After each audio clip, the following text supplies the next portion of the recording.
Bu tabloda Gazze'deki zulme gözlerini kapatan batılı güçlerin İsrail için döktükleri gözyaşı, sahtekarlığın dik alasından başka bir şey değil. दोस्तों, Israel फिलिस्तीन के बीच 19वें दिन भी जंग जारी रही और जंग की बड़ी अपडेट लगातार बदलती जा रही है। जहां हमास, हिजबुल्लाह और इस्लामिक जिहाद की मीटिंग हुई, तो वहीं यूरोपियन देशों की, पश्चिम देशों की जो है मीटिंग जो है वो लगातार जारी है। और हमास को कैसे जंग में घेरा जाए, कैसे पॉलिटिकल लेवल पर घेरा जाए, इसकी तमाम घेराबंदियां जो है वो शुरू हो गई हैं। और इसी को लेकर के कल यूनाइटेड नेशन सिक्योरिटी काउंसिल में बैठक बुलाई गई और उस बैठक को महज अगर देखा जाए तो झूठों मक्कारों की एक बैठक थी, जिसमें तमाम झूठे इकट्ठे हुए और ये बताने लगे कि साहब देखिए, हमास जो है वो आतंकवादी संगठन है, हमास को उसके करने की सजा मिलनी चाहिए। तो यही बात ब्राजील ने अपनाई, यही बात इजराइल ने अपनाई। और जब तमाम राग अलापे जाने लगे तो इस पर तुर्की के राष्ट्रपति रजब तैयब एर्दोगान का बयान सामने आ गया है, जहां सुरक्षा परिषद की इस बैठक में तमाम लोगों को फटकार लगाते हुए एक लहजे में बात कह दी कि हमास कोई आतंकी संगठन नहीं है, वो फिलिस्तीन की मिलिट्री के तौर पर काम करते हैं और हमास मुक्तिदाता है।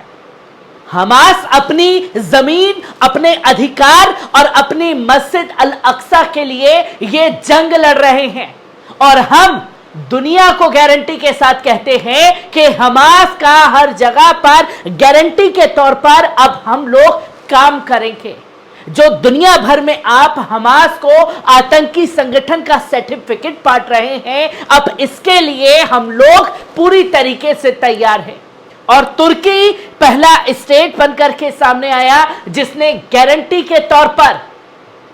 यह पश्चिम देशों को फटकार लगाई। और रजब तैयब एर्दोगान ने साफ तौर पर यह भी बोला कि जो लोग, ये पश्चिम देश जो हैं, जब रशिया यूक्रेन की वॉर हुई तो यूक्रेन में जो लोग मारे गए उस पर घड़ियाली आंसू बहा रहे थे, पर गाजा में इजराइल के आतंकी सैनिकों द्वारा मजलूम फिलिस्तीनियों को शहीद किया जा रहा है। यहां इनका ये घड़ियाली आंसू बाहर नहीं आया। ये लोग इजराइल का रोना रो रहे हैं, पर इजराइल के आतंकी सैनिकों द्वारा किस तरीके से कार्य किया जा रहा है ये दुनिया के सामने है। तमाम बड़ी बातें जो है वो रजब तैयब एर्दोगान द्वारा कही गई हैं, जो कि आप ये साफ तौर पर देख सकते हैं। जहां सुरक्षा परिषद की इस बैठक के बाद जो है आज रजब तैयब एर्दोगान का यह बड़ा बयान सामने आया, जहां साफ शब्दों में रजब तैयब एर्दोगान ने कहा कि Hamas are not terrorist, says Turkey's president. Hamas जो है वो आतंकवादी संगठन नहीं है। ये बात अमेरिका, इजराइल, ब्राजील, फ्रांस और तमाम जो देश आतंकी संगठन बता रहे हैं, ये बात अपने दिमाग से इन लोगों को निकाल लेनी चाहिए। हमास आतंकी संगठन नहीं है, जो कि कई बड़ी बातें रजब तैयब एर्दोगान द्वारा कही गई। मोटे मोटे तौर पर अगर बताएं तो साफ शब्दों में कहा कि पश्चिम शक्तियां इजराइल के लिए आंसू बहाती हैं और कुछ नहीं करती। पर आपको बता दें कि रजब तैयब एर्दोगान ने हमास को मुक्तिदाता कहा और गाजा पर इजराइल के हमलों को नहीं रोकने के लिए पश्चिम देशों को इसके लिए जिम्मेदार ठहराया। और यह नरसंहार जो फिलिस्तीनियों का हो रहा है, यह सिर्फ इजराइल के द्वारा नहीं, बल्कि यह तमाम पश्चिम देशों द्वारा जो है नरसंहार हो रहा है। जहां बेंजामिन नेतन्याहू के साथ पिछली मुलाकात का जिक्र करते हुए उन्होंने साफ तौर पर कहा कि मैंने उस व्यक्ति से हाथ मिलाया, हमारे इरादे अच्छे थे, लेकिन उसने हमारे साथ, हमारे लोगों के साथ दुर्व्यवहार किया। मैंने ये सोच करके उनसे हाथ मिलाया कि कहीं ना कहीं नतीजे बदलेंगे, पर हमें मायूसी हाथ लगी, नतीजे नहीं बदले। और हमें अफसोस है कि हमने इस प्रधानमंत्री से आखिरकार हाथ क्यों मिलाया, जिसके लिए उन्होंने अपनी आवाम से माफी भी मांगी। और ये साफ तौर पर ऐलान कर दिया कि जो बड़ी दलीलें होने वाली थी, बड़ी मीटिंग होने वाली थी कि ये कार्य किया जाएगा, वो कार्य किया जाएगा, बेंजामिन नेतन्याहू तुर्की आएंगे, तुर्की के राष्ट्रपति जो हैं वो इजराइल जाएंगे, पर साफ शब्दों में अब कह दिया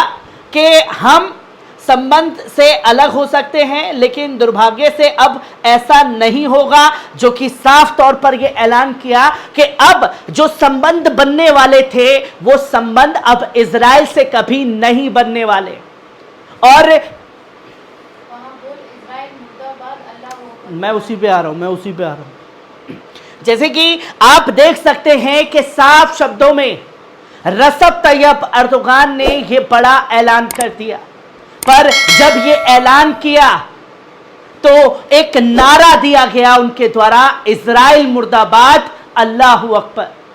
के नारे जो हैं रजब तैयब अर्दोगान ने लगाए, जो कि आप ये देख सकते हैं कि इजराइल मुर्दाबाद, अल्लाहू अकबर। ये तमाम तस्वीरें दिखाती हैं कि जिस तरीके से तमाम सवाल उठाए जा रहे थे तुर्की राष्ट्रपति रजब तैयब अर्दोगान को लेकर के, उन्होंने अपनी आवाम से आकर के माफी भी मांगी कि आखिरकार हमने बेंजामिन नेतन्याहू से हाथ क्यों मिलाया, और हम ये ऐलान करते हैं कि अब भविष्य में भी इजराइल के साथ कोई भी समझौता या कोई भी संबंध नहीं बनाया जाएगा, जो कि इसके लिए तमाम चीजों का ऐलान किया गया। और फिर रजब तैयब अर्दोगान ने दावा किया कि उग्रवादी फिलिस्तीनी समूह आतंकवादी नहीं थे, बल्कि अपनी भूमि की रक्षा करने वाले मुक्तिदाता हैं। जो लोग आतंकवादी बता रहे हैं उनको कड़ा मैसेज दिया, ब्राजील हो, फ्रांस हो, जा करके इजराइल के साथ में फोटो खिंचवाई जा रही है, उनको कड़ा संदेश जो है तुर्की द्वारा दे दिया गया, जहां साफ शब्दों में कहा कि हमास अपनी जमीन के लिए जंग लड़ रहा है, मस्जिद अल अक्सा के लिए वो जंग लड़ रहा है, और अपनी जमीन के लिए, अपने जीवन के लिए लड़ना आतंकवाद नहीं है, जो कि कल फिलिस्तीन ने भी अपने बयान में ये बात कही, जहां ये उन्होंने कहा कि पश्चिम शक्तियां इजराइल के लिए आंसू बहाती हैं और कुछ नहीं करती, पर हमला और उनकी इजराइल को रोकने में असमर्थता की आलोचना करते हैं, जो कि ये कहा कि ये सिर्फ इजराइल के द्वारा नहीं बल्कि तमाम लोगों द्वारा हो रहा है। उन्होंने यूक्रेन के पक्ष में लामबंद किया, उन्होंने गाजा में नरसंहार के खिलाफ नहीं बोला। उनके पाखंड का सबसे बड़ा यही एक सबूत है, जो कि बोला कि ये पश्चिम देश जो हैं यूक्रेन में अपने घड़ियाली आंसू बहा रहे थे कि जुल्म हो गया, छाती पीट रहे थे। पर अब जब इजराइल के आतंकी सैनिक गाजा में ये कर रहे हैं तो इन्हें ये दिखाई नहीं दे रहा, और दुनिया के सामने ये तमाम पश्चिमी देश जो हैं एक्सपोज हो चुके हैं, इनका पाखंड जो है खुल करके लोगों के सामने आ चुका है, जो कि उन्होंने फिर बाद में कहा कि हम समझौते के गारंटर के रूप में कार्य करेंगे, हम फिलिस्तीन हमास के गारंटर के तौर पर अब दुनिया को लामबंद करेंगे। जिस तरीके से हमास और फिलिस्तीन को घेरने के लिए अमेरिका अपनी योजनाएं बना रहा है, अब उस योजना को, उस किले को भेदने का काम जो है हम लोग करेंगे।